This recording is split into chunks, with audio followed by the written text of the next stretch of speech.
Very good morning and thanks for joining. Just give me 2 to 3 minutes. We are doing a technical correction.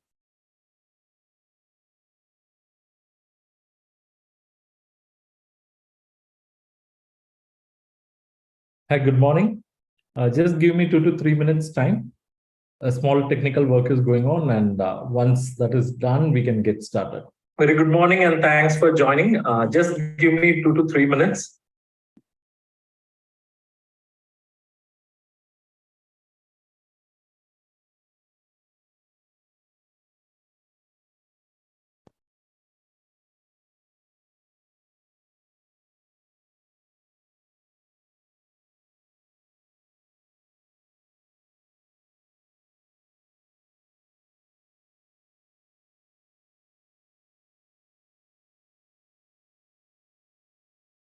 Okay, warm welcome.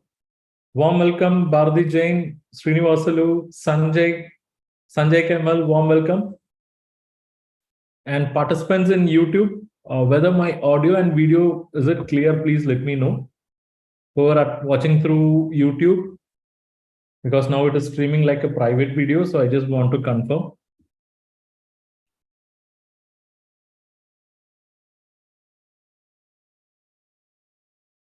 If my audio and video is clear, please type AC. AC stands for all clear.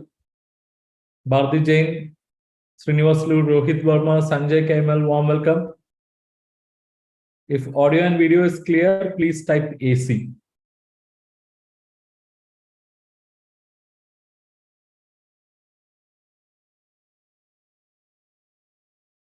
Clear? Thank you so much. Okay, now the time is 11:04. We'll just wait for 1 or 2 more minutes so that others can join and settle down. Yeah, how about others? Whether the audio and video is clear? If all clear, please type AC. AC stands for all clear. Yeah, thank you, Anand. Thanks for that confirmation.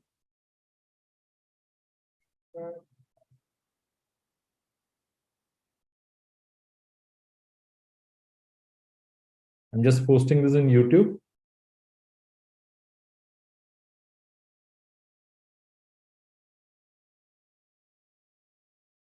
Yes.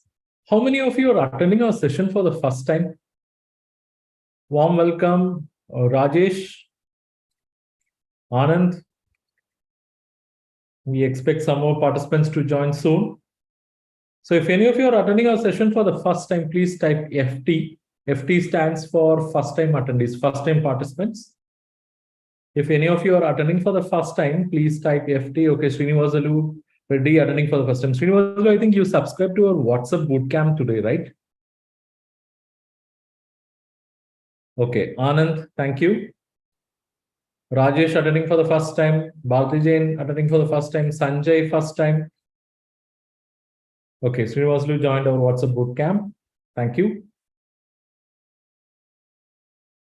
And participants in YouTube, Nageshwar Reddy attending for the first time. Warm welcome, Nageshwar Reddy. Whoever attending for the first time, please type FT. So I get to know the new participants. I want to give warm welcome, and others, of course, they know me. Gauri, warm welcome. Abhijit Singh, warm welcome. Okay. Now the time is 11:06. We started with 1 or 2 minutes delay. Apologies for that. And okay, Anik is saying, please unmute my mic. Is there any problem with my audio?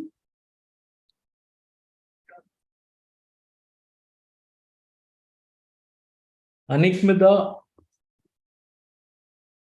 I think there is no issue from our side. Okay. So now the time is 11:06. If any of you are facing problem with my audio, please let me know. Audio not clear. Audio clear. Because in YouTube, I could see all clear comments, but Anik is facing some issue. Okay.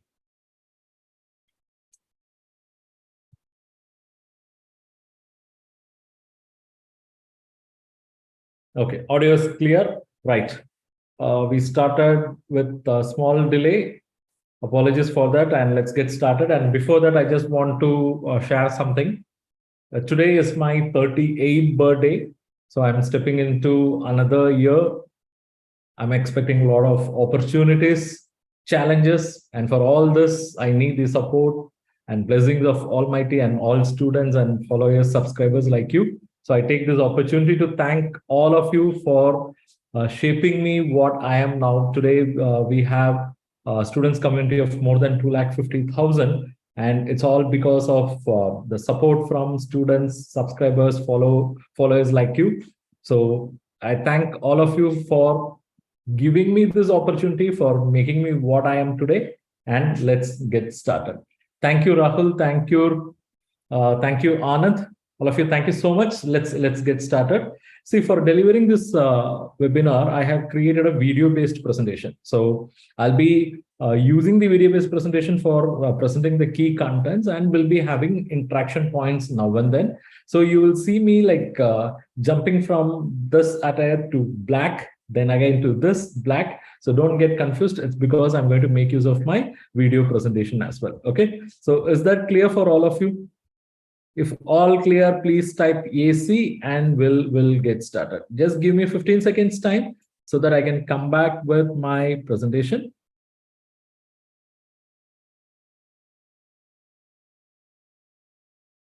And one more, today, right from morning, I'm facing a lot of fluctuation in my internet connectivity. So if at all something happens like that, I request you to stay back for 5 minutes so that alternate arrangements can be made. And now it's time for us to get started.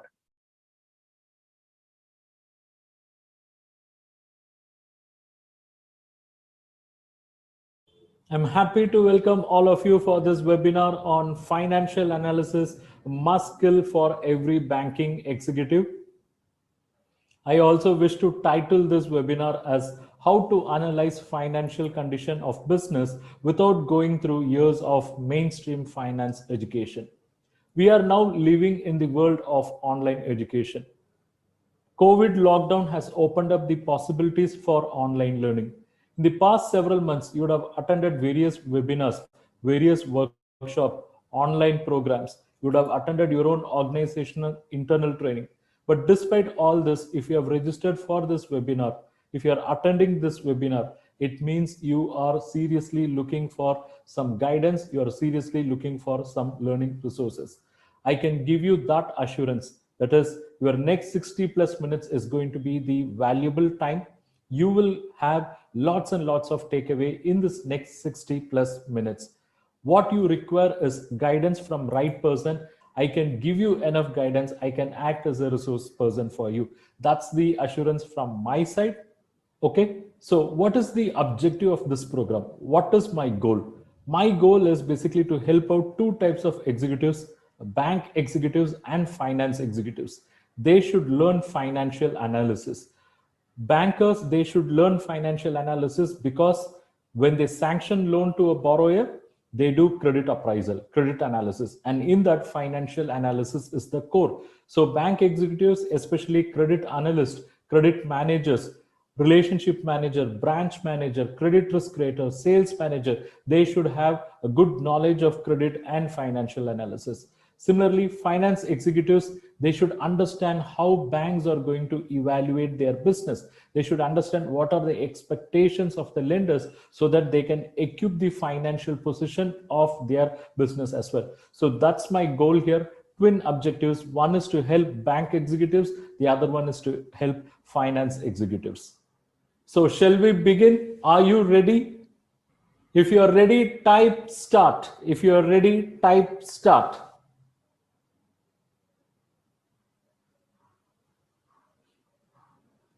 Thank you very much. Let's go through a small story. Over a period of 5 to 6 years, I was training thousands of bank executives on topics like credit analysis, financial analysis, working capital, term loan. This is happening for the past 5 to 6 years. But all this did not happen just like that because I need some foundation, right? how I am teaching this, from where I have learned all this. Let's go back to 2008.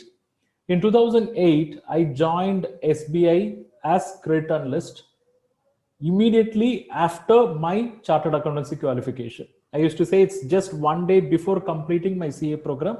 In campus interview, I was selected. So I had this tag CAN Raja, BCom PG DBA FCA, chartered accountant, and I had that bit of headweight also because completed CA in first attempt, got job in SBI, that too joining as credit analyst. Wow. Okay. So I joined SBI, and first 3 to 4 months that gave me literal nightmares, because the profile of credit analyst, credit analysis was not as simple as what I thought. Because in CA final and all, we have done extensive, complicated study analysis, everything. But when I faced that reality, it shocked me. Day in and day out, we'll be getting balance sheets of corporate customers, business entities. You have to read the balance sheet, you have to analyze, you have to read line by line items, you have to read in between lines, you have to arrive at ratios, you have to analyze, interpret them, then see their cash flow statement, fund flow statement, then do the credit risk rating, then put up a appraisal, then attend committee meetings, get firing, answer the questions, and in the meantime 3 to 4 other proposals will be in queue. Again, you have to analyze different set of customers absolutely with the different business models. So first 3 to 4 months was absolute nightmare. Despite being a chartered accountant, I faced lots and lots of difficulty in understanding what this credit analysis and financial analysis is all about. But thank God, I had good mentors in SBI. They guided me. With their guidance, I was able to pick up things very fast. And within a period of 1 year, I got elevated as team leader of credit processing cell. And over a period of 4 years in SBI, I worked on 250 plus projects. It's 5,000 crore plus size. But what I came across is, despite being a chartered accountant, I struggled a lot. And when I was elevated as team leader, I had newcomers reporting to me who are basically from non-finance background, engineers, science graduates. They struggle in understanding basic accounting. Then comes balance sheet, then comes financial analysis. They had so much of difficulties.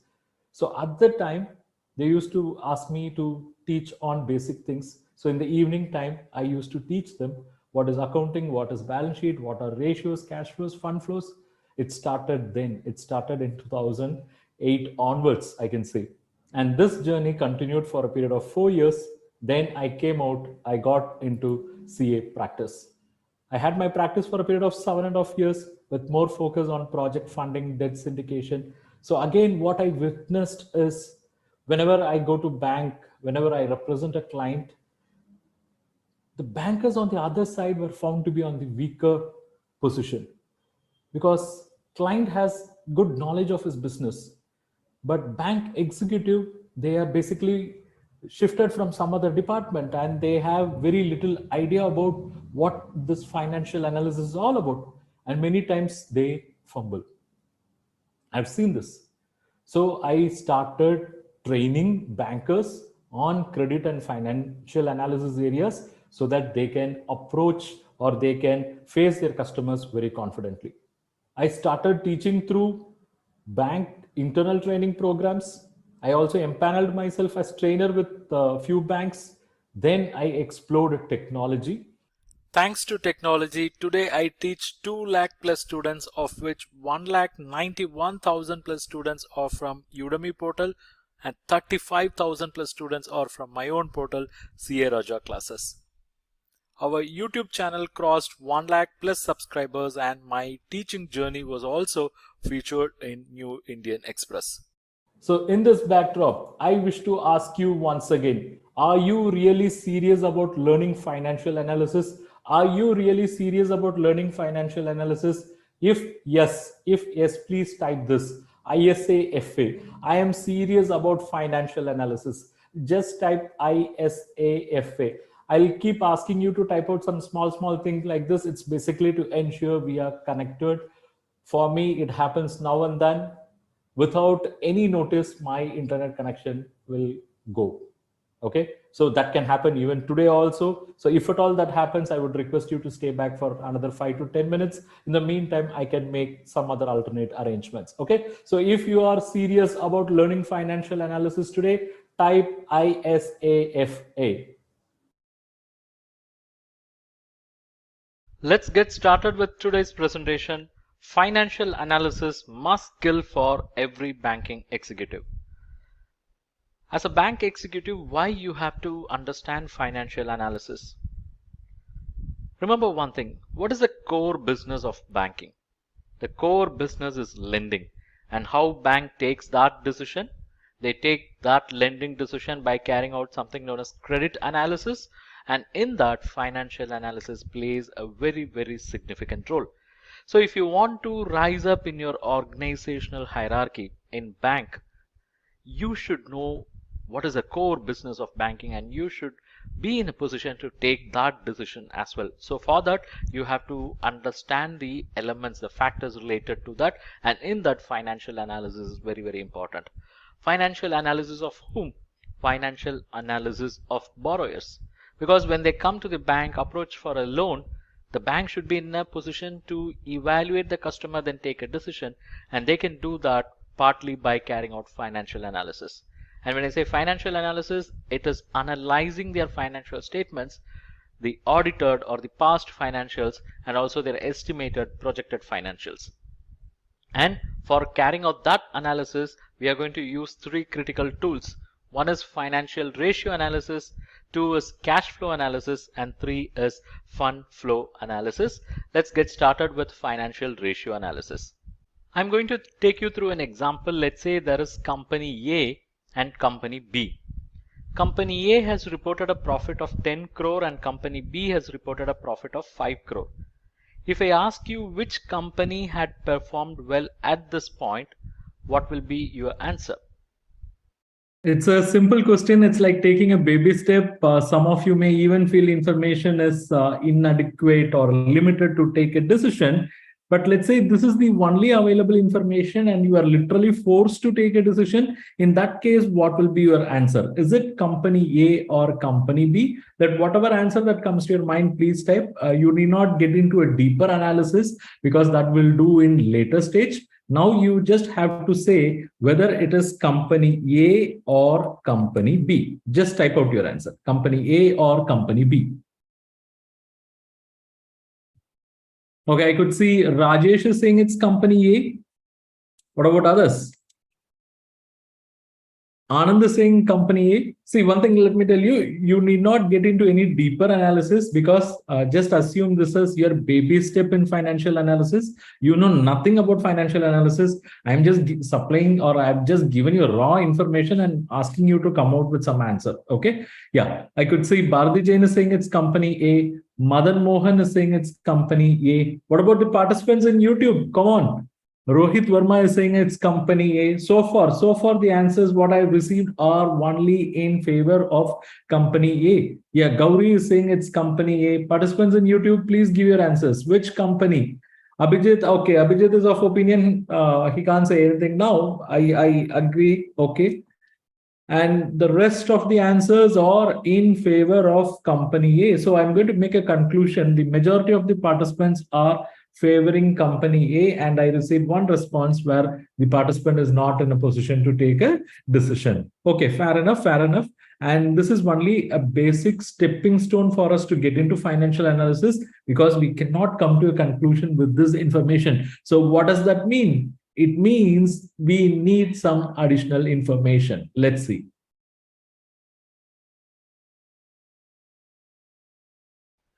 Most of you would say company A, right? Because company A has reported a profit of 10 crore. But if I supply you one piece of information, that is the sales achieved by this company, company A has achieved a sales of 100 crore and company B has achieved a sales of 25 crore. And if I ask you once again, which company has performed well now, what will be your answer? Yeah. Earlier, some of you, or at least some of you, would have felt that I'm forcing you to take a decision without giving adequate information, right? So this time, I have supplied something important, something critical for you to take a decision. And I know the earlier question, or even this question, is a very elementary question. It's not rocket science, and we are not doing hi-fi analysis here.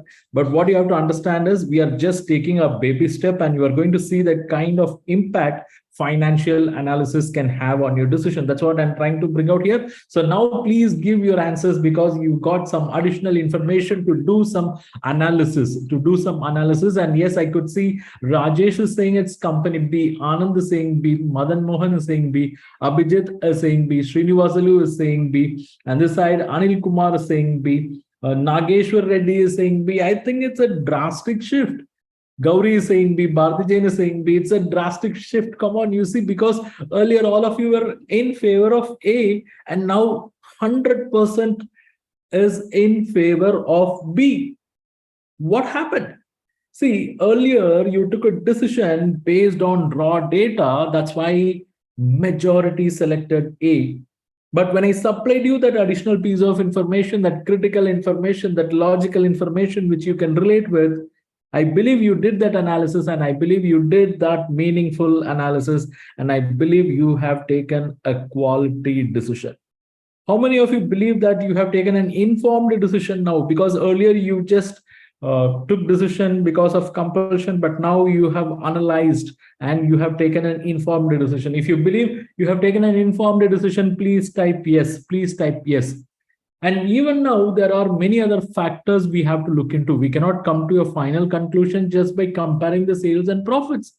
We have to look into many other factors. We have to see what is their liquidity position, what is their solvency position, what is their repayment capacity, how they are managing their cash flows, how they are managing their fund flows. So many factors. But let's take our baby step. Step 1. Step 2, step 3, then we'll go deeper and deeper. But given this information, for the time being, we can conclude that B is actually performing better than A. Earlier, majority of you said A, but almost all of you changed your opinion, changed your decision. It means now you have taken an informed decision. Earlier decision was taken on the basis of raw data, but now it is analytical information, and you have taken a quality decision. And that's the power of financial analysis. And that's why I maintain financial analysis as the core. So once again, with this note, I welcome all of you for this webinar, and let's get into the world of financial analysis. And this is the way in which we are going to learn today. And if you find this way of learning interesting, please type cool, C-O-O-L. Or if you find it super cool, you are welcome to type super cool as well. But one thing I want to admit here, I'm not going to take you through some rocket science kind of analysis. What I'm going to do is I'm going to take you through something which is very fundamental and foundational, that is required for your profile as banking or finance professional. And I'm glad that I got that opportunity to introduce them to all of you. Thank you so much. And now let's go deeper into our discussions. There will be a drastic shift, right? Because earlier, most of you would have favored company A, but now majority of you will be favoring company B. What happened? When you looked at the standalone figure, it was deceiving, because profit of 10 crore looked better than profit of 5 crore. Yes, that's true. But when you gone deeper by comparing the profit with sales, you were able to calculate the profit margin. Company A has reported a profit of 10 crore on 100 crore. It means they have a profit margin of 10%. Whereas company B has reported a profit of 5 crore on 25 crore. It means they have profit margin of 20%. So what's happening? Company B has performed well. In this case, what we have done is we have compared the profit with sales, and we have calculated this ratio. Profit by sales into 100, that is what we have calculated as profitability or profit margin. Okay, so ratios are basically a relationship between two numbers which are created in a logical way. Yes, we related sales and profits, and It's a relationship between two numbers, and there was a logic in relating the sales and profit because we can measure profitability. We related current assets and current liability to numbers, and the logic is it helps us to understand the liquidity. Okay, so ratios are relationship between two numbers which are created in a logical way, and it will help us to understand the past, present and future performance, and it will also help us to understand the strengths and weaknesses of businesses. Yes, by looking at the profitability ratio, we were able to understand like which company is performing well. So we have understood the strength and weakness. So like that we can give many variations. Okay, so that's about ratios, and we are going to understand the ratios by looking at its classifications. Ratios are broadly classified into 4 categories. They are liquidity ratios, capital structure or leverage ratios, activity ratios, and profitability ratios. First, let's get started with liquidity ratios. Liquidity is basically ability of the business to meet its short-term expenses, short-term obligations without difficulty. At this point, I just want to bring the balance sheet here. So those who don't know what is balance sheet is a simple statement which will show from where and all money had come for business and where and all that money had been used. Okay, so for business, money can come from owners, we call it as equity. Money can come from outsiders, we call it as liabilities. When money comes from outsiders, it can come with an obligation to pay within 1 year or pay after 1 year. If it comes with an obligation to pay within 1 year, we call them as short-term liabilities because we have to pay within 1 year. And using these money, which are basically raised as repayable within 1 year, which we call them as short-term liability, we can use this liability money to create asset, that is short-term asset. But if you look at this, the short-term assets are greater than short-term liability. How it is possible?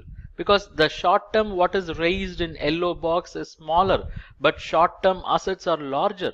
It means this short-term assets could not have been created without the support of some long-term funds, because only a portion of short-term assets are funded by short-term liabilities. It means there got to be some remaining funds which have been used in creating short-term assets, and that's how it should be for every business. Short-term assets should be greater than short-term liabilities, because short-term liabilities are those liabilities which you have to repay within 1 year, and for repaying that you need resources. Resources will be in the form of short-term assets, so the resources should always be greater than the obligation. That's why I've captured the short-term assets as larger size and short-term liabilities as smaller size. That's how it should be for an ideal business. Okay, right. Now, to understand this liquidity concept, let's first digest this fund utilization principle. Yes, whatever you see on screen, I mean it. This fund utilization principle is going to be very, very critical segment or important segment of this webinar. If you ask me what's going to be a key takeaway from this webinar, I would say it is the segment called fund utilization principle. So please have your laser sharp focus, and whoever not having notepad and pen, please go and grab it, because this is going to be your ultimate takeaway, and this is going to be the savior if you are in bank. Okay, and this is going to be savior for banking system as well, and ultimate saviors are going to be entrepreneurs. Okay, so it's such a powerful principle. Do not miss even a single point. Whoever attending this webinar, whether you work in a bank or whether you are an entrepreneur or a finance manager or a chartered accountant or a cost accountant, okay, please take this principle to your heart, to your mind, and try to teach this to as many entrepreneurs as possible, because several businesses fail because of not understanding this principle. Okay, now listen.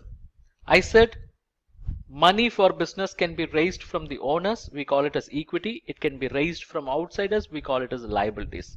And this liability can be short-term liability, and these short-term liability can be used for creating assets. They are called as short-term assets. But here if you look at short-term assets are greater than short-term liabilities, it means a portion, some portion of short-term assets are funded by long-term funds. I call them as long-term liabilities and equity. So this gives rise to the understanding that equity, the money contributed by the owner, is always long-term, and other long-term liabilities. Liabilities means repayable. So it can be a term loan, it can be a debenture. Okay, right. So if you look at the composition here, short-term assets are created using an entire portion of short-term liabilities and some portion of long-term funds, I call it. So you still have some more long-term funds which can be used for creating long-term assets. Now comes the fund utilization principle. If you are raising short-term funds, you can use it for creating short-term assets. It is good. If you are raising long-term funds, you can use it for creating long-term assets. That is also good. If you are raising long-term funds, you can use a portion of long-term funds for creating short-term assets. That is considered as ideal. But one thing that should never ever happen in any business is never ever use short-term funds for creating long-term assets. Never ever use short-term funds for creating long-term assets. Why do I say that? Short-term funds are raised with a promise that you will repay within 1 year. And if you want to repay within 1 year, you should have invested that money in short-term assets, because only those assets can be converted into cash within a period of 1 year, so that you can use that cash to pay back the short-term liability. On the other side, if you use the short-term liability on creating long-term assets, by very name, by very nature, they are long-term assets. It means those are all the assets which cannot be converted into cash within a period of 1 year. So you borrowed with a promise you will repay within 1 year. So when the due date approach, if you look back, you will not have short-term assets. What you will have is only long-term assets. Long-term assets, by very nature, by very definition, they cannot be converted into cash within a period of 1 year. Then you will carry sorry figure, or you will carry sorry face with your lender. Imagine that short-term liability, that short-term fund was given by a banker in the form of a cash credit or overdraft. And when they demand the repayment, and if you don't have a matching short-term assets because you have already used that money in long-term assets, what's your position? You will not be able to sell that long-term asset. But this lender, the banker who gave you that cash credit, who gave you that overdraft, will hardly wait for 90 days. 90th day, they will classify the account as non-performing asset, and they will go for legal recovery measures. And that becomes the beginning of end of a business. Okay, so understand, diverting the short-term funds for long-term purpose is suicidal. Most of the business, they do not realize this. They think all money are same, but short-term money have very high pressure because they have to be settled in the short-term period. But long-term money, they are cool because you have to settle them over a period of time only. Just imagine, you take a home loan, you have to pay over a period of 20 years. Your obligation will also be manageable. But for that entire home loan amount, if you go and take an overdraft, imagine the kind of pressure. Will you be able to settle that entire home loan amount within a period of 1 year? It will not happen, right? So if at all you raise an overdraft equivalent to home loan amount, and if you put that in constructing a house, it means you are not constructing a house. You are constructing something else which I don't want to mention, because it's going to put you in trouble. It will give you sleepless nights. Okay, so never ever do this. Let me give some numbers so that we can understand it better. I've raised short-term funds of 100 million, and I've used that funds to create short-term assets of 70 million only. So here comes the problem. I've raised short-term funds of 100 million, but the short-term assets what I have created out of it is only 70 million. So the question is, what happened to that remaining 30 million? And the answer is very obvious. It is not in short-term assets. They are in long-term assets. They are in long-term assets. So what I've done here, I've diverted the short-term funds of 30 million for long-term assets. And I've also raised some long-term funds of 70 million, which I've used for creating long-term assets of 70 million. So my total both sides are 170 million.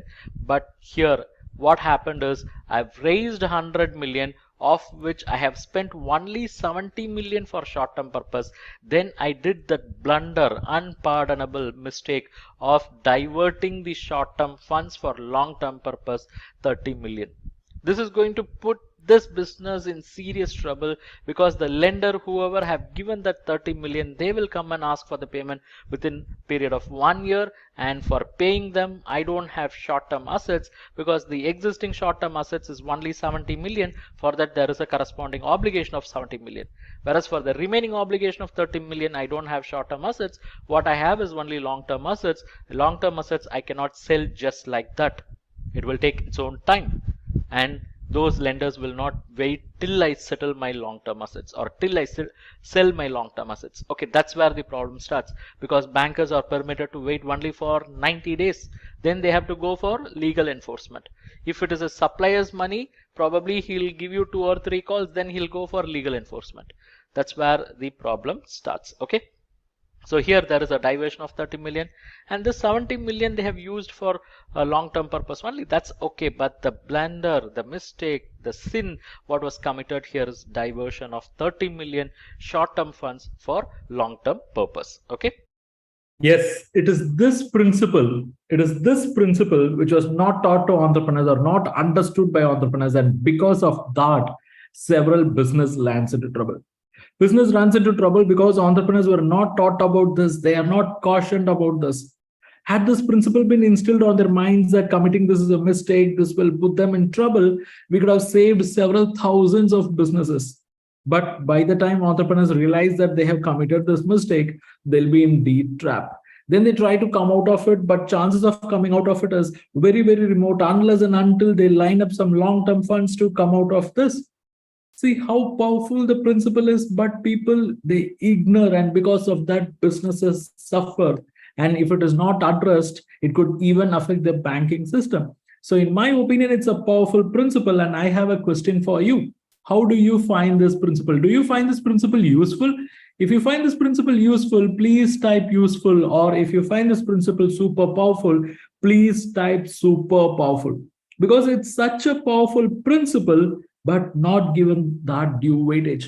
Even Reserve Bank conducted a study to understand why business units are becoming sick, why they are becoming non-performing assets for the banks. And you know what is the finding? Only 5% of the businesses are failing because of poor sales, high competition, not upgrading the technology, quality matters, HR issues, legal issues, and those. Only 5%.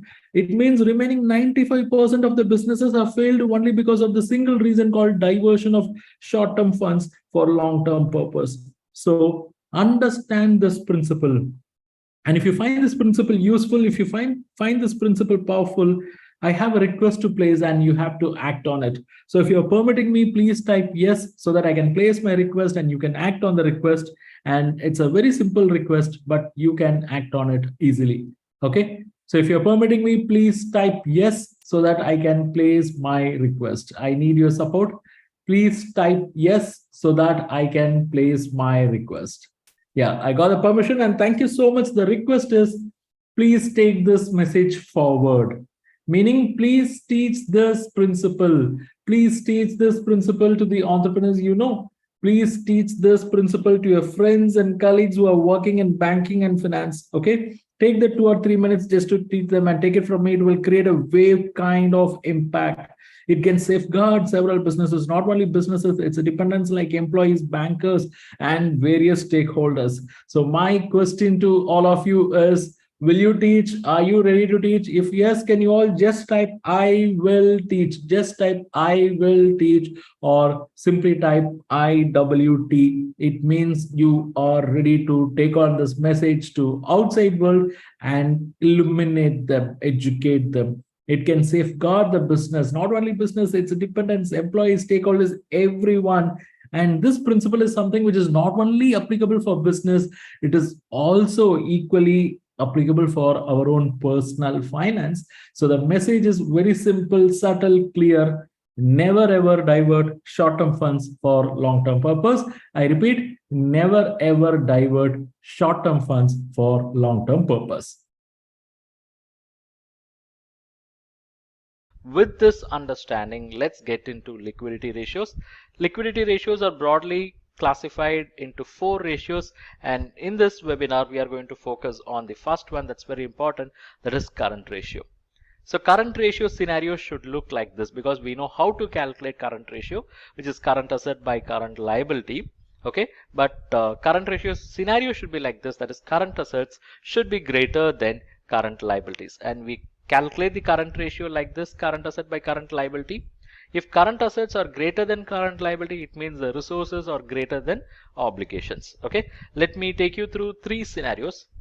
Look at the scenario 1, where the current liabilities are given. Okay, so this is total current liability, which is 300, and the resources that are available to settle that obligation is available. Okay, so the obligation is 300, resources are 600. So I think here the liquidity position is really comfortable. If I plot this in a form of a graph, the red bar indicates the resources, blue bar is the obligation, and here you can see there is a comfort zone. We call that as positive net working capital. How I have calculated? I've compared the current assets with current liabilities. So there are excess current assets. Excess current assets means that portion of current asset is not created by current liability, but they are rather funded by long-term funds. The portion of long-term funds used for creating current asset, we technically call it as net working capital. So if a business is having positive net working capital, it is a good sign, because to that extent that business will not have liquidity pressure. Okay, here they have 600 million as current assets and 300 million is the current liability. So they have pressure only for 300 million. For the remaining 300 million, they don't have pressure, because it can be settled over a period of long time. Okay, that's what we understand when current ratio is like this, like 2:1. Let me give you another scenario. Here the current liabilities is same, and current assets, there is a difference. Okay, look what's happening. Current liabilities are 300 and current assets were also 300. So you have an obligation of 300 million. For that you have resources of 300 million. It looks like a perfect scenario, but that's not the case. Okay, because let's say the bank CC has become due. This 100 had become due, and you can settle that using your cash and bank balances. Then when this 200 becomes due, what are the assets you have? Only the stock and receivables. Let's say the receivables are getting converted into cash. That's good. So out of 200 you settle 100, but still you have another 100 pending. So what will you do? How will you manage? Because you cannot settle your suppliers with the stock. You purchase stock from them. You cannot pay them in stock. You have to pay them in cash, and you cannot tell them, please come and take back my stock. If you say so, then that becomes end of the credit business for you. You will not get credit from any suppliers in future, because that supplier will take care of the task of negative marketing for you. Okay, so that's why I said this scenario, even though it looks like an ideal scenario, it is not ideal. It's not an ideal scenario, because some of the current assets will not come for rescue when you want them very desperately. Okay, let me take you through scenario 3, and here the current liabilities are same, whereas current assets are comparatively lesser. Look at your current liabilities, it is 300. Look at your current assets, it is 200. So here you can see the problem. You have to settle 300 million within a period of 1 year, and for settling that you have resources of only 200 million with you. You have to settle 300 million, but you have only 200 million. So how will you manage that 100 million? That's the question. Okay, that indicates this business is going to land in trouble, number one. Number two, this will also communicate their financial discipline. They've raised 300 million short-term funds. They should have created short-term assets of 300 million, but what they've created is only 200 million. So the question is, what happened to that remaining 100 million? It's very obvious they have diverted it for long-term purpose, and they have committed that sin or blunder of diverting the short-term funds for long-term purpose, which will put that business into serious trouble. Okay, so if I put that in a form of a graph, look, the blue bar is the obligation and red bar are the resources, and clearly you can see there is a shortage, and to that extent this business is in a danger zone. because here the resources are lesser than the obligations. So when your current assets are lesser than the current liability, that is current asset minus current liability, obviously your net working capital will be negative. You will have negative net working capital. Okay, so let's capture all the three scenarios here. Scenario 1, current asset 600, current liability 300, so the net working capital was 600 minus 300, 300. Net working capital means the long-term funds which were used for creating current assets. So here if you see 300 long-term funds and 300 short-term funds put together, current assets of 600 was created. And if I look at the current ratio, it is 300 by 600, it is 2:1. In scenario 2, there is no long-term fund contribution at all and the ratio is 1:1. And in scenario 3, 200 is the current asset, 300 is the current liability. It means there is a negative net working capital. Negative net working capital indicates a diversion of short-term funds for long-term purpose. So whenever you come across a negative net working capital, it means there is a diversion of short-term funds for long-term purpose. And whenever there is a diversion of short-term funds for long-term purpose, the current ratio will also be below 1. Here 200 current asset divided by current liability 300. 200 by 300, you are going to get the current ratio as 0.67:1. It means for every 1 rupee obligation, they have resources of only 67 paise, which clearly shows there is a shortage. Okay, and this also means that there is a diversion of fund. At this point, I want to ask you a question. Since some of you or most of you are working in bank, what is the minimum current ratio insisted by your bank? What is the minimum current ratio insisted by your bank? Yeah, please comment what is the minimum current ratio insisted at your bank level. I could see Anand is saying it is 1.33, Prasenjit 1.33, Madan Mohan 1.5:1. See, bank to bank, this ratio could vary. Yeah, Srinivasalu is saying 1.33, Gauri 1.22, Niels 1.1, Rohit Verma 1.33, Sanjay Kamal, yes. Bank to bank, this ratio could vary based on bank's risk appetite. And within bank also, this ratio could vary based on borrower profile. Whether the borrower is in trading or manufacturing or services, it could also vary on the basis of industry. Yes. And many banks are insisting on a minimum current ratio of 1.33. Shall I take a couple of minutes to explain the logic behind a minimum current ratio of 1.33? Why banks are insisting on minimum current ratio of 1.33? Shall I explain? Yeah, can you all just type BIO? BIO stands for bring it on. It is also our internet connectivity check, and it also shows you are really eager to learn. So if you're really eager to learn, please type BIO, which stands for bring it on. And one assurance I will give you, this explanation is going to unfold the logic behind minimum current ratio of 1.33.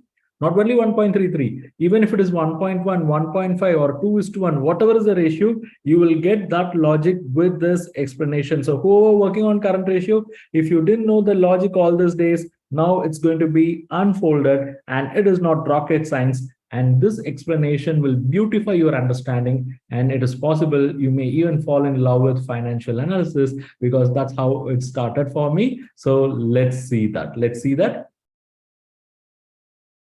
Okay. Let's say I have current assets of 100 million and current liabilities of 75 million. And with this information, if I calculate the current ratio, it will be current assets by current liability, and it is 100 by 75.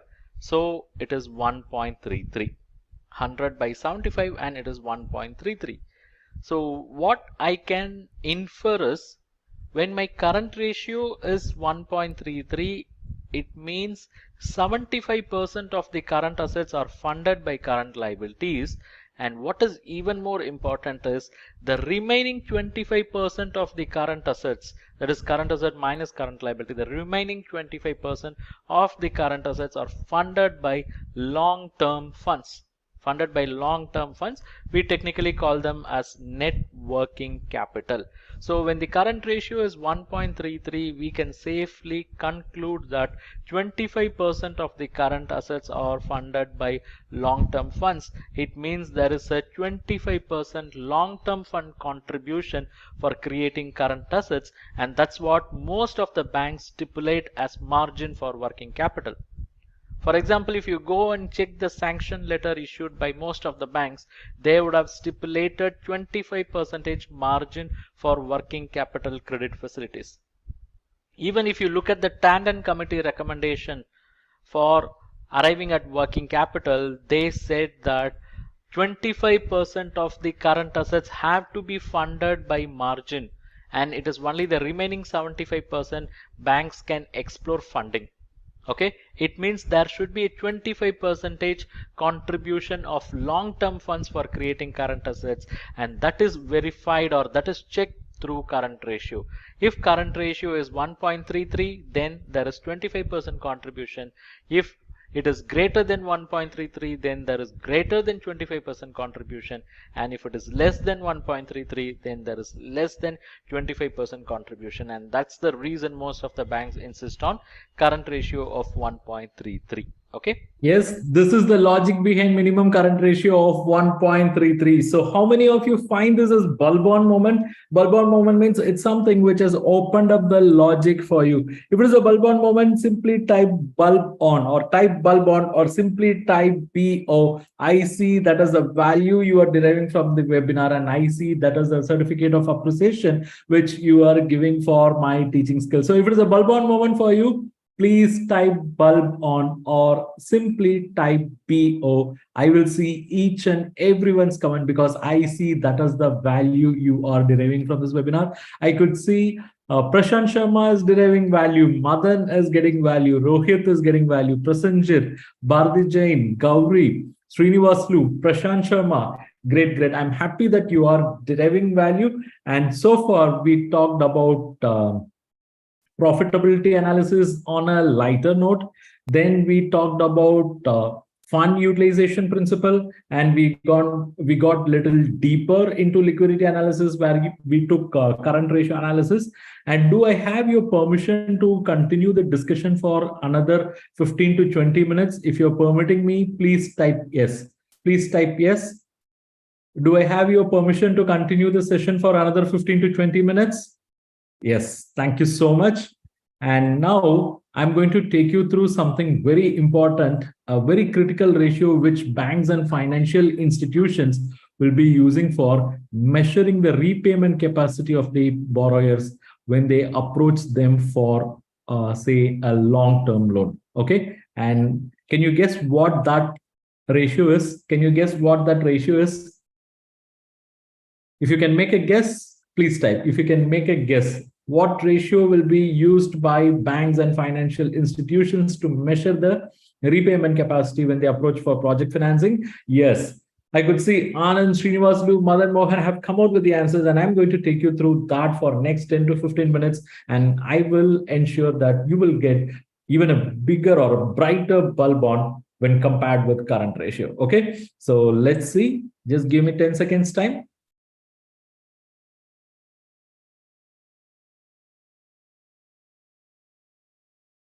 Coverage ratio, in that first I'm going to explain debt service coverage ratio. We call it as DSCR. This ratio is calculated to measure the repayment capacity of a borrower when he approaches a bank for a term loan. So how repayment capacity is measured? It is measured by finding out the cash profit available for debt service and comparing that with the repayment obligation for every year, which is interest plus principal. So here, how this cash profit available for debt service is computed. Let me show. What we do is we take profit after tax and dividend. With that, depreciation will be added back. Reason being, depreciation is a non-cash item. Not even a single penny cash goes out in the name of depreciation. Okay, since we want to find out cash profit, what we do, we add back depreciation, because while arriving at the profit after tax, this depreciation was subtracted as an expense, but no cash goes out, so we are adding back depreciation. Then we are also adding interest. not because it is a non-cash item, but because we want to know what is the cash profit available for paying interest and principal. If you want to know what is the cash profit available for paying interest and principal, you cannot take cash profit which is after paying interest, okay? Because we are starting with profit after tax and dividend, right? This profit after tax was arrived after subtracting all expenses which also include interest. So let us add back that so that it gets nullified. So by doing this, taking profit after tax and dividend, and by adding depreciation and interest, we arrive at cash profit, and this is the formula followed by most of the bankers. Let me take you through an example so that you can understand it better. Look at the statement. This particular business has made a sales of 1000. Their direct cost is 500. Their gross profit is 500. Operating expenses are 100. Depreciation is 100. Interest on loan is 100. So from sales, direct cost was deducted 500. They had a gross profit of 500. And we are deducting 3 expenses. So from gross profit, when we deduct all the 3 expenses, we get the profit before tax. So 500 minus 300, you have as 200. From that, let's deduct tax at 50%, which is 100. So you get profit after tax of 100. Now listen. For computing debt service coverage ratio, what we have to do? We have to take profit after tax. With that, we have to add back depreciation and interest on loan. In this case, there is no dividend, so we are starting with profit after tax. So 100 plus 100 plus 100, 300. This becomes the cash profit. This cash profit have to be compared with the repayment obligation, which is basically interest on loan of 100, what we have seen, plus interest on principal I am giving you, which is 100. So what is the total obligation? 200. What is the cash profit? 300. Now we can find out debt service coverage ratio. DSCR is equal to profit after tax and dividend plus interest on term loan plus depreciation divided by interest plus principal. In this case, it is 300 divided by 200, and you get as 1.5 times. You get the value as what? 1.5 times. And what does that communicate?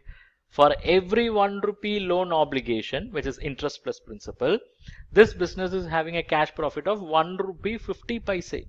So it looks good, right? Because for paying 1 rupee, they are having a cash profit of 1 rupee 50 paise.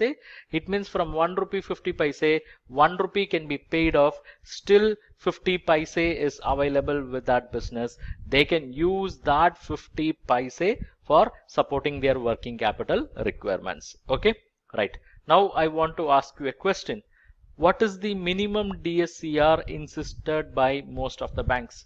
If you're working in a bank or if you are exposed to this concept, please give your answer. What is the minimum DSCR insisted by most of the banks? Yeah, please comment what is the minimum DSCR insisted at most of the bank level. I could see Anand Singh 1.2, Srinivasalu 1.5, Neelavan 1.75. Rohit Verma 1.5, Prasenjit 2. See how varied the ratio is, because it varies as per bank's risk appetite, and within bank also it could vary, like I explained for current ratio. And in public sector bank and all, you will see it in the level like 1.5 to 1.7. Okay. 1.1 will be insisted by the banks who are ready to take risk. Okay, because 1.1 is a very small ratio. If they are okay with that, it means they are willing to take more risk. It means the side effect is the interest rate will be very high. 1.5 is accepted by most of the bankers, and 1.75 is insisted by public sector banks, okay, who are very conservative. They'll be insisting a DSCR of 1.75.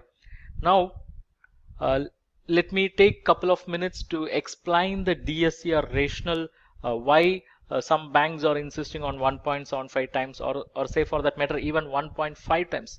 Why banks are insisting on DSCR of 1.5 or 1.75 and not just 1? Because if DSCR is 1 for paying loan obligation of 1, they are having resources of 1, why not banks stop with that? Why they are insisting on 1.5 or 1.75? Shall I explain? Yeah, can you all just type BIO? Once again, BIO stands for bring it on, and it also shows you are eager to learn. If you're really eager to learn and understand what is the logic behind this, if you want that logic to get unfolded today, please type BIO. Yes, I could see Prasanjit is eager to learn. Madan Mohan, eager. Rajesh BIO, Gauri BIO, Dinesh Kumar, Bhardi Chain, Neelavan, Rohit Verma, great, great. Today being Sunday, all of you are sitting till this point. It's basically to upskill. I respect this, and let me unfold this logic and you will appreciate it for sure. Let's see. Let's see. Okay, let me explain the rationale behind this minimum DSCR. Look at this.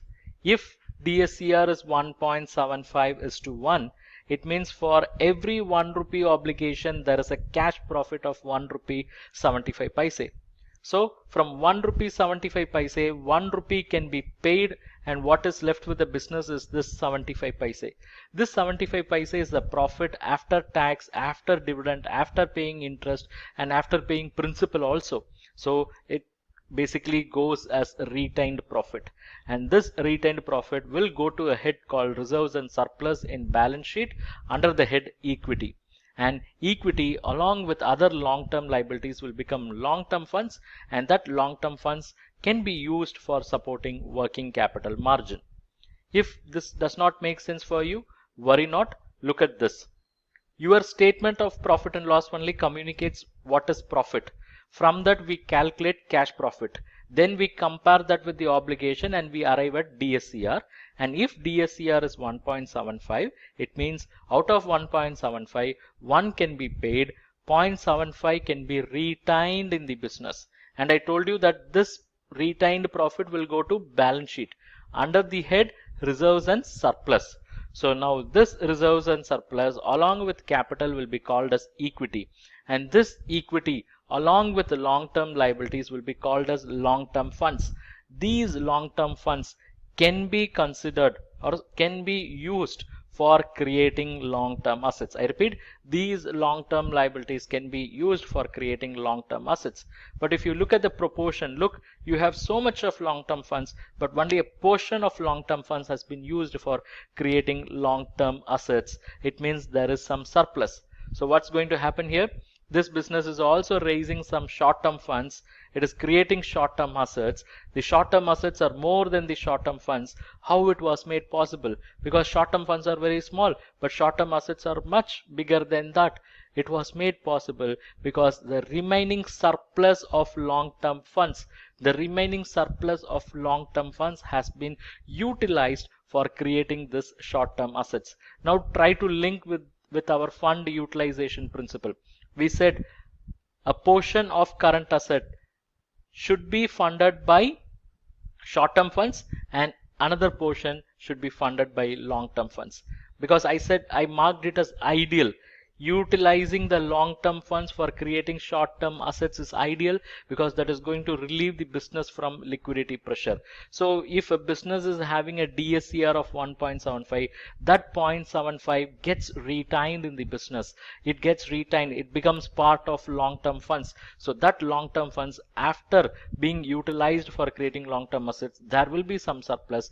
That surplus will in turn get utilized for short-term assets, and this is what we call as long-term funds used for creating short-term assets. Technically, this is the net working capital. Okay, so it is not that mere profit along with capital, along with the long-term liability, they all become put together long-term funds, and they are actually supporting short-term asset creation. So this is the logic. I hope you would have understood. Yes, this is the logic why banks are insisting on a DSCR level like 1.75. And with this, you can also understand what 1.5 or 2 means. So if you got that logic clear with this explanation, please come and bulb on or simply type BO. You can also come and bulb on if you are deriving value from the session, if you have learned something critical, meaningful, sensible, something important for your job, something important for your career, please come and bulb on. Yes, I could see so many bulb on comments. Thank you all. Thank you so much. Thanks a lot. What you have seen now is only the tip of the iceberg.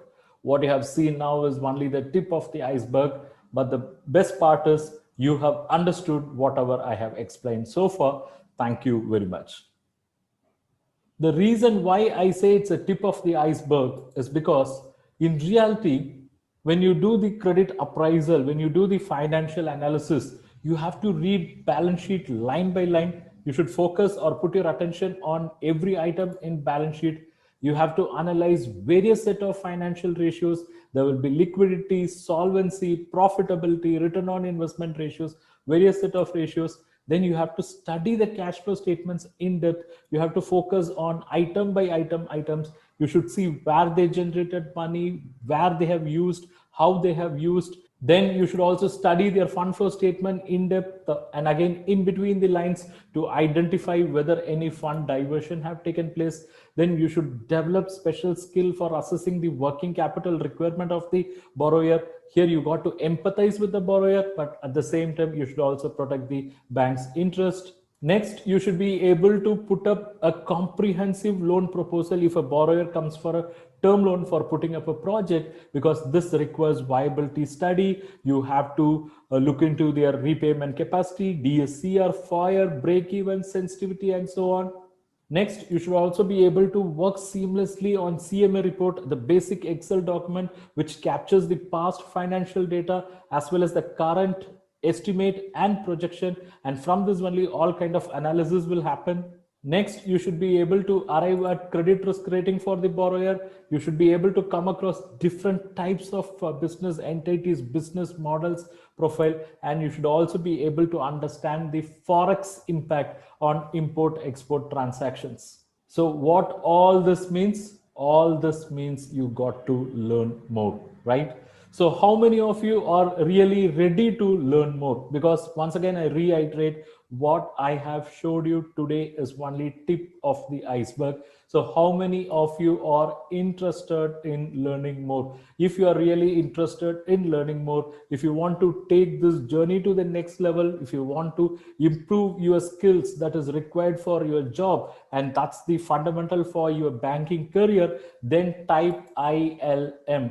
ILM stands for I am interested in learning more. ILM stands for I am interested in learning more. Whoever interested, please type ILM.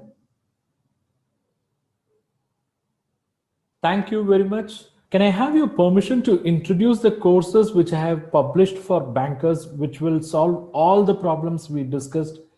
If you're permitting me, just type yes. Just type yes. I'll take that as your approval.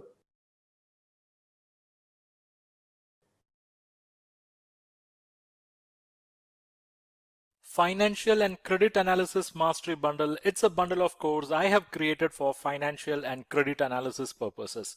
To start with, we have course number 1, our bestseller course, Banking Credit Analysis Process.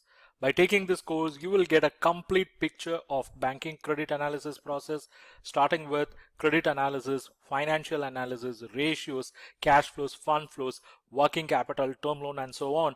It's basically 30 plus sections, 200 plus lectures. This is one of our best selling course and it's included in this package. Then comes course number 2, how to carry out financial analysis as a banker. This course focuses exclusively on financial analysis, covering how to carry out financial analysis through ratios, fund flows, and cash flows. Then we have course number 3, how to carry out term loan appraisal and analysis as a banker. This is a course which is going to take you through the technical process of term loan appraisal and assessment, because here you have to understand the techno-economic viability of the project. You should arrive at the cost of project, means of finance. That requires a different set of approach. You should understand the production factors of a project. You should understand the technical analysis involved in term loan appraisal and assessment, and this course will take you through that. Then we have course number 4, how to prepare CMA report for bank loan. CMA report is basically that Excel spreadsheet which is going to capture the past financials, present, estimate, and future projections. And it's by looking at the indicators generated out of the CMA report, bankers are going to take critical decision. So in this course, through 8 sections, I have covered the CMA report preparation process in depth with an elaborate comprehensive case study. Then we have course number 5, how to read balance sheet. In this course, I have picked up a real life balance sheet from stock exchange, and I have explained in and out of balance sheet reading process. By taking this course, you will develop confidence in reading balance sheet. Then comes course number 6, how to read CIBIL report. By taking this course, you will develop the ability to read the CIBIL report, read in between the lines, as well as read each and every line of CIBIL report and frame the credit opinion of the borrower. Then comes course number 7, how to prepare cash budget for bank loans. This course will help you when a borrower approaches you for short-term loans, ad hoc loans, or for letter of credit. So by taking this course, you will get the complete picture of cash budget with exposure to the format and solving real case studies. So it's basically 7 courses which I have introduced, and this 7 course package is what I call as Financial and Credit Analysis Mastery Bundle. And the price of this 7 courses works out to somewhere close to 13,000, but I'm going to give it at a discounted price for you today because you have attended this webinar, and the offer price what I give you is 4,990 rupees. Okay, but I'm not going to just stop with this. I'm going to give you more. I'm going to give you a lot more. I'm going to give you lots and lots of bonus. You are going to get course number 8, registration and licenses required to run business in India. It will take you through that entire process. Course number 9, how to carry out credit risk rating for non-trading entities. Course number 10, here you will learn banking credit analysis in depth once again through various case studies. So how many courses now? It's 10 courses of value close to 19,000 rupees, but you are not going to pay that amount. It's same 4,990. It means you get these 3 courses as bonus, but it is not just this. I'm going to give you some more bonus. Course number 11, financial statement analysis, a complete study. Course 12, master class on working capital management. Course 13, accounting and finance for bankers. Course 14, NPM management, a complete study. So how many courses? It's 14 courses of value close to 27,000, but I'm going to give it to you at the same price of 4,990. Not yet over, some more bonus. Here comes course number 15, where you will learn business finance secrets. So you will be wearing the hats of the entrepreneur so that you can understand the business finance secret process. Then comes the next course, finance for non-finance executives. This will be your savior if you are from non-finance background. Then we have the next course, basics of forex management, a complete study. This will save you if you're going to deal with import export customers. So how many courses now? It's 17 courses of value close to 33,000, but I'm offering it to you at the same price of 4,990.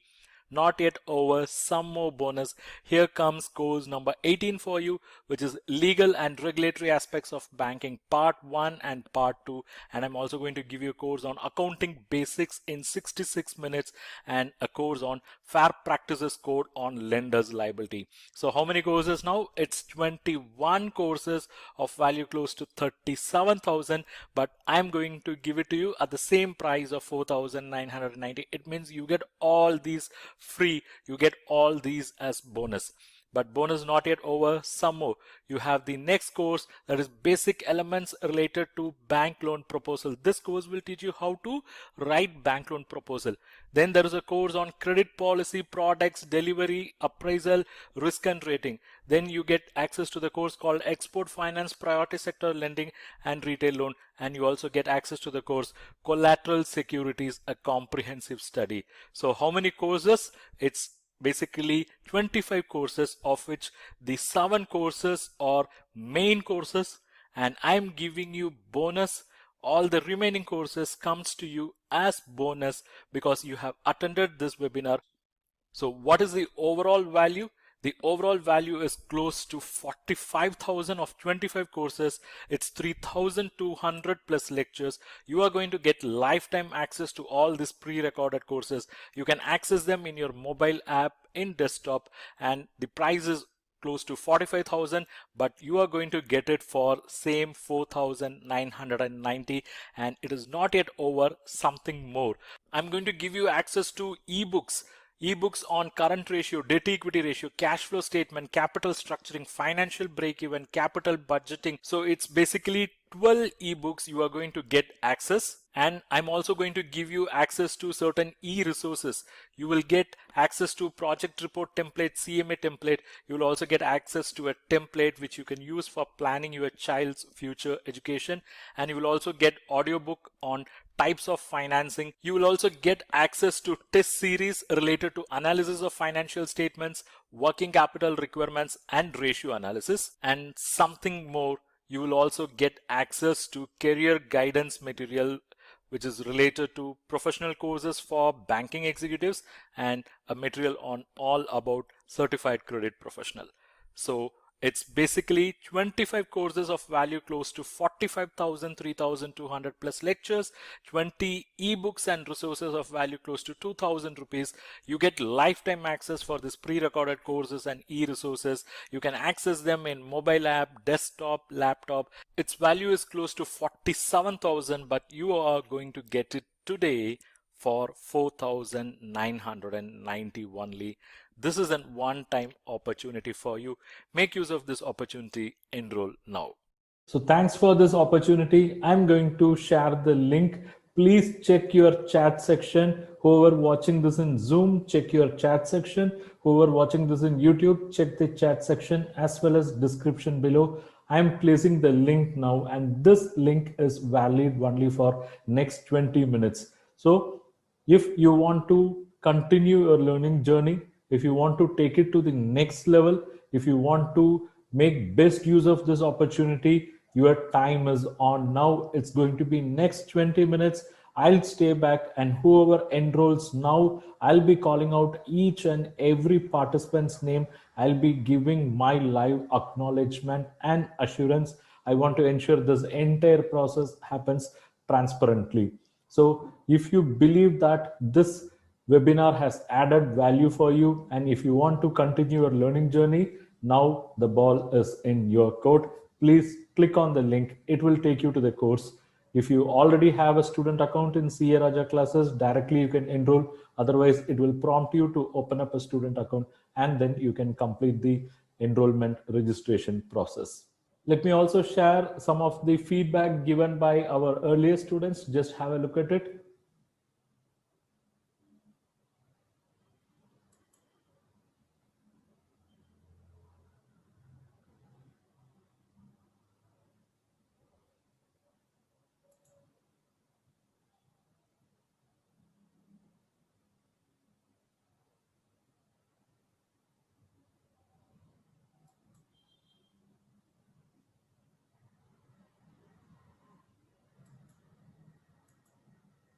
If you still wonder whether you should enroll in this package or not, just look back your past 60 plus minutes you have spent. Just try to answer all the 4 questions. Question 1, did you really understood what was explained? If answer is yes, whether you are able to relate with the things that were explained in this webinar. If answer is yes, if you derived value in the 60 plus minutes, and if answer is yes, and if you had that aha moment or bulb on moment that you have learned something really meaningful, useful, then I would suggest go and enroll confidently, because you will get that throughout this package, throughout the courses. That's the assurance from my side. If you have this question as to how you can access these courses, just have a look at the screen. If you enroll now, you can access them in desktop, laptop by visiting our portal. You can also install our app. We have app for Android phone users as well as iPhone users. You can download the app from Play Store, App Store. Just search for CA Raja classes. And the courses, whatever you enroll, will be available in the app also. And the best part is you can download the courses into your mobile within the app, and you can access them later even without internet connection. After enrolling the course, if you have some doubts or if you need some guidance, we are going to provide you 24/7 lifetime support through our Telegram community. We have a community for financial analysis where 1,000 plus bankers have already signed up. This is only for paid students who are coming to this specific course. You can ask all your questions and you will get reply. You can also learn from question answers of other participants. I'm also sharing the screenshot of our Telegram community. You will get access to this community. Once you enroll in this course, you can make use of this community for clarifying your day-to-day doubts in banking, credit, and finance matters. We have mentor support system, so you will get support within 24 hours. Okay. So now it's time for you to take your call. And before you take that final call, I wish to give you an assurance, a bold assurance. My bold assurance is you will get at least 100 times value for the money you are going to commit in this course. Yes, I mean it. I know it's a big promise, but I mean it. You will get at least 100 times value for the money you are going to commit in this course, because that's the kind of feedback we have from our earlier participants.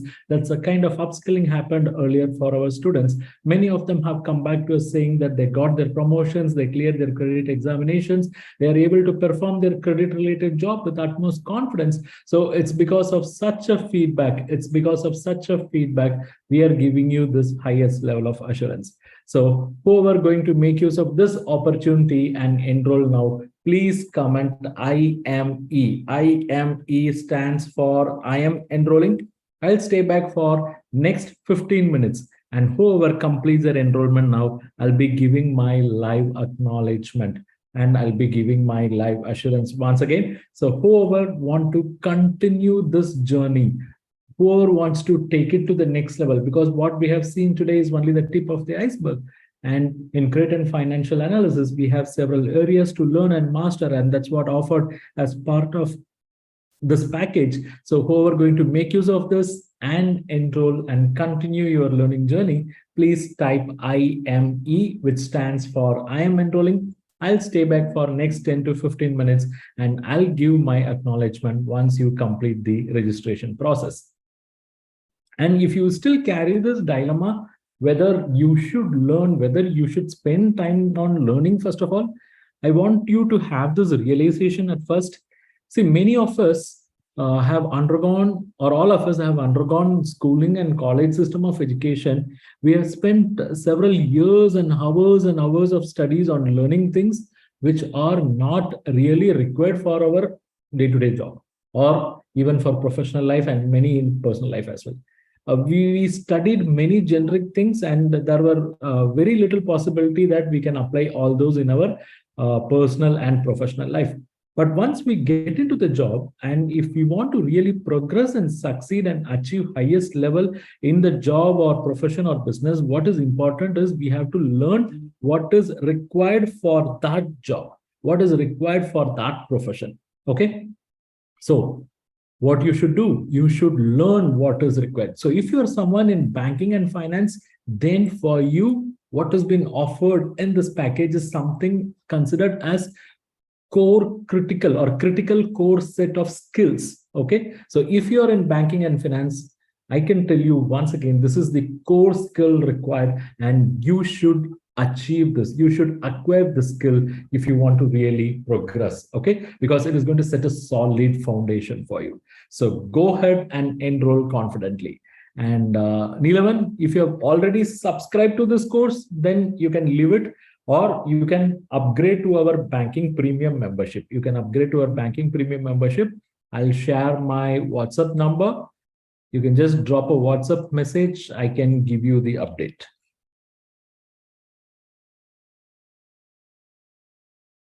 Okay. And others who are enrolling now, please type IME. IME stands for I am enrolling. And I'll give my acknowledgement once you complete the registration process.